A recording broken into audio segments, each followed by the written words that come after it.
Nous allons donc parler de Nanatsu no Taizai. Dans ce chapitre-ci, donc, nous avons la suite de la confrontation entre Frodin, toujours dans le corps de Dreyfus, contre Zaratras et Hendrickson. Alors je suis content de voir qu'au final, ce combat continue de n'intéresser que ces trois personnages-là et pas un autre. C'est vrai que je m'attendais à Gosser, mais d'un autre côté, il est correct de dire aussi que les humains devraient avoir une place un peu plus importante en fait dans cette guerre contre les démons. Je veux dire, le clan des fées par exemple, c'est un clan de flemmards, c'est des faibles. Même par exemple Elbram le disait à King qu'ils sont devenus trop paresseux, ils ne protègent plus leur clan, ils se reposent uniquement sur leur roi.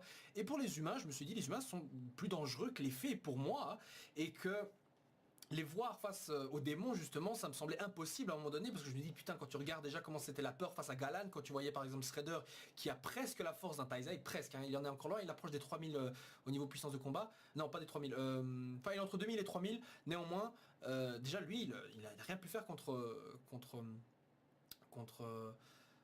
Galan, et je me suis dit que les humains, ce serait bien justement de les mettre un peu plus en avant. Et c'est ce qui arrive en fait ici, puisque Zaratras est un humain, enfin humain, druide, d'accord, mais il bosse quand même pour le clan des humains, là. Enfin je dis clan, mais plutôt pour la race des humains.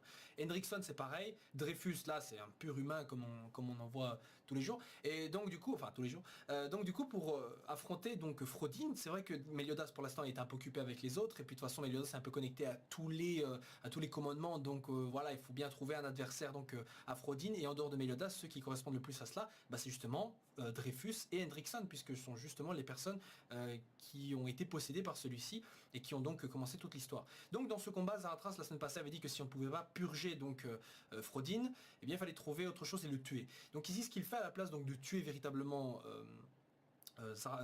Frodin, c'est donc profiter d'un moment en fait d'inattention où justement Frodin malheureusement se retrouve aspergé par une sorte de fumée pas de Hawk, qui d'ailleurs a survécu au coup de derrière, un des coups combo de derrière, et ça c'est pas rien.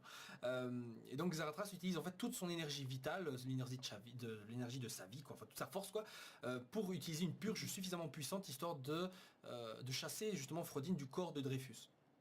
Alors on ne sait pas si justement ce truc-là est mortel, j'imagine que non, puisqu'après cela, Zaratras est encore à terre, je pense que s'il devait mourir, il aurait disparu, ou son âme se serait envolée, ou un truc comme ça, je ne sais pas. Et donc à ce moment-là, tu as Hendrickson qui en profite justement pour attaquer le vrai Frodin. Le vrai Frodin, donc pour le coup, a une apparence assez... c'est un monstre, quoi, merde, c'est un démon monstre, il a des pics dans le dos, et je pensais qu'il avait des bouts de cristal, en fait, comme ça, comme de l'onyx.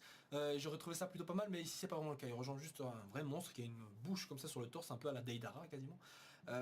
Et il a cette marque du démon comme ça au niveau de l'œil. Ce qui est intéressant, c'est qu'il parle véritablement comme si en fait on avait affaire à un personnage bien plus humanisé. Pas humanisé dans le sens gentil, mais dans le sens plus proche des humains que les autres démons. Parce que quand les autres démons parlent et s'adressent aux autres, il y a vraiment une sorte de distance comme ça.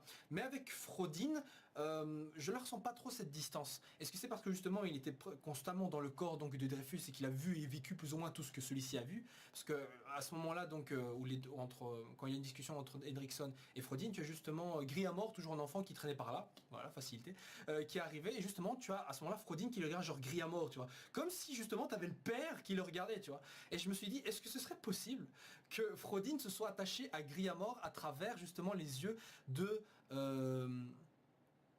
Frodin, ouais, à travers les yeux donc de Dreyfus. En gros, le démon qui s'est un peu entiché d'un humain à travers les interactions qu'a eu l'humain qu'il possédait, entre guillemets, parce qu'en soi, il contrôlait pas vraiment Dreyfus, mais il a vu tout ce que celui-ci voyait, tu vois, ou ressentait, limite tout ce que celui-ci ressentait. Et ça, c'est pas mal.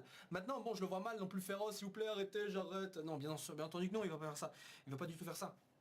Et vous pourrez dire alors pourquoi est-ce qu'il ne tue pas par exemple Hendrickson? Je veux dire, il aurait pu le faire, mais il ne le fait pas. Bon, il l'a pas fait d'une part parce que grâce à Hendrickson, évidemment, leur plan a été mis en action. D'une autre part parce que Hendrickson a libéré le clan des démons, donc ils l'ont laissé en vie par égard pour lui, pour le remercier un peu, tu vois. Mais après, voilà, ça reste quand même son pote. Et je me suis dit, Frodin a-t-il un bon fond? Mais pas un vrai bon fond, mais dans le sens, pourrait-il par exemple changer juste pour griller à mort son fils? Enfin, son fils, en tout cas le fils de Dreyfus, le corps qu'il possédait.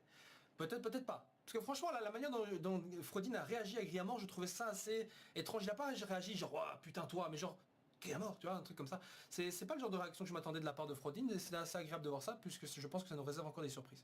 Néanmoins, donc, le vrai Dreyfus, lui, se réveille l'instant d'après pour utiliser donc sa magie qu'il avait utilisée notamment, enfin son pouvoir spécial qu'il avait utilisé notamment face à Diane, un pouvoir donc qui perce n'importe quoi et qui est en rapport, en fait, c'est plutôt un coup d'estoc, qui est en rapport avec sa volonté. C'est pour ça d'ailleurs que dans la force de Dreyfus, en fait, elle a même que sa force magique, je crois.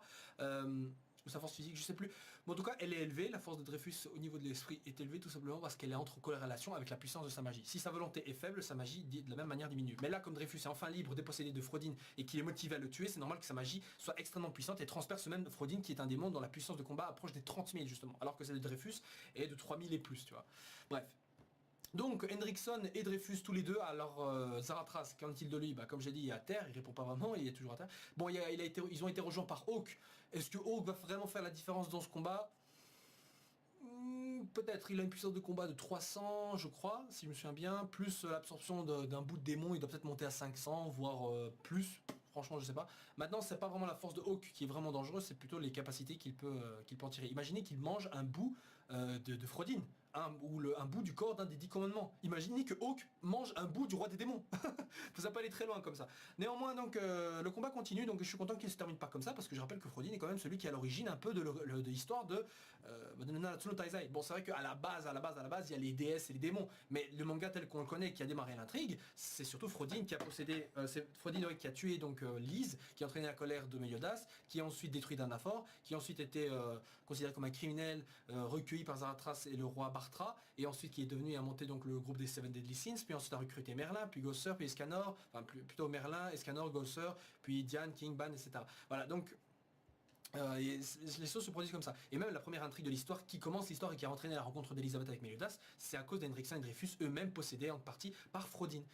Parce que quand ils sont allés voir justement les ruines de Danafor, Frodin les a possédés. Voilà. D'ailleurs, c'est vrai que c'est dit comme ça dans le chapitre, mais en fait, Frodin, il y a un moment comme ça qu'il peut aller directement reposséder Dreyfus, mais Hendrickson lui dit bien que s'il est resté aussi longtemps dans le corps de Dreyfus, c'était pour récupérer de l'énergie afin de pouvoir recombattre Meliodas. Mais comme Meliodas justement est maintenant vaincu, il n'a plus intérêt à faire ça, parce que maintenant il a toute sa force. Il n'a plus intérêt à retourner dans le corps de Dreyfus. Donc pourquoi est-ce que Frodin aimerait-il bien retourner dans le corps de Dreyfus? Est-ce que c'est parce qu'il aime bien les humains au fond? Je veux dire, il aime bien les observer, les regarder. D'un côté, c'est pas forcément faux, puisque dans son profil, je crois que un de ses passe-temps, c'était justement posséder les humains. Donc quelque part, peut-être n'aime-t-il pas forcément sa condition de démon ou un truc comme ça, peut-être que c'est un truc qu'on va apprendre, et qu'il possède donc les humains pour vivre à travers eux, je sais pas. Tellement de choses possibles de ce côté-là. Voilà, donc comme j'ai dit, dans le prochain chapitre, le combat va continuer. Qui va vraiment vaincre Frodin? Peut-être justement Hendrickson et Dreyfus ensemble, ou alors, comme j'ai dit, Gosser qui arrive pour donner le coup fatal ou pour les aider. Ça, c'est à voir. Voilà les gens, c'est tout ce que je veux dire par rapport à ce chapitre, qui au final n'est pas si long que ça. Donnez-moi votre avis donc concernant ce chapitre, et laissez donc un commentaire. Voilà, ciao ciao les gens.